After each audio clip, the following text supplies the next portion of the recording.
New batch 1934 World Cup. Belgium. Belgium were one of the four nations from Europe that made the trip in 1930 to Uruguay.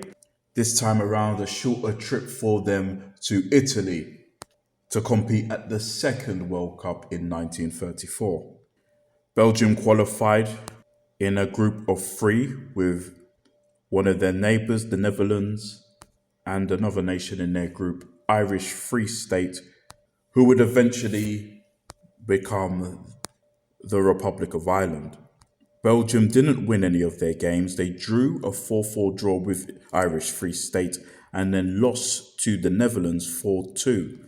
However, because they had a better goal average than Irish Free State, they, as well as the Netherlands, qualified for the second World Cup.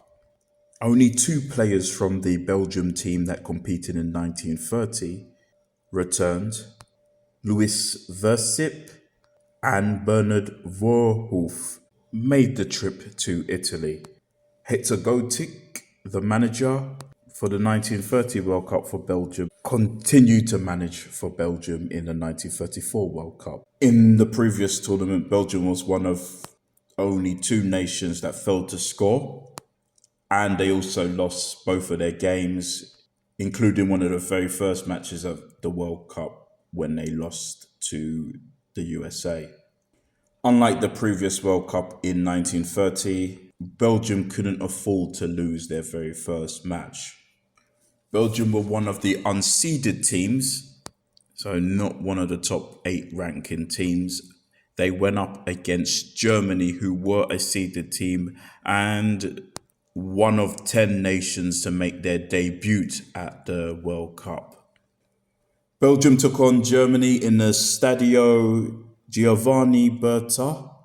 That was the original name of the stadium, now changed.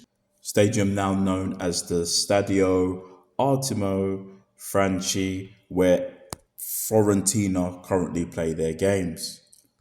Germany knocked out Belgium, beating them 5-2. Stanislaus Kuberski was Germany's very first goal scorer at the World Cup. However, in the first half, Belgium were leading. Bernard Verhoef managed to get Belgium's very first goal at the World Cup. This took them 3 attempts, 3 matches, but they were able to score. He also became Belgium's first player to score 2 goals, taking a 2-1 lead into the second half. However, Germany was able to equalise and then take the lead. A late Edmund Cohen hat-trick helped Germany knock out Belgium, and he also became Germany's very first player to get a hat-trick. This would be Belgium's 3rd defeat in a row at the World Cup. Belgium do return to the next World Cup in 1938, where they do get knocked out by the hosts of that World Cup, which was France. Belgium don't actually win a game at the World Cup till 1970. That was in Mexico, where they were able to defeat El Salvador. And then 16 years later, in Mexico, they managed to reach their very first World Cup semi-finals. They do reach this feat again in 2018 in Russia. The 2018 World Cup was probably the World Cup where Belgium were the favourites. Though this World Cup was another disappointment for them, at least this time around they were able to score, and in this case get 2 goals. With Mexico co-hosting the next World Cup, maybe Belgium could go all the way in 2026. All right, thanks for watching. Appreciate it as usual, and bye.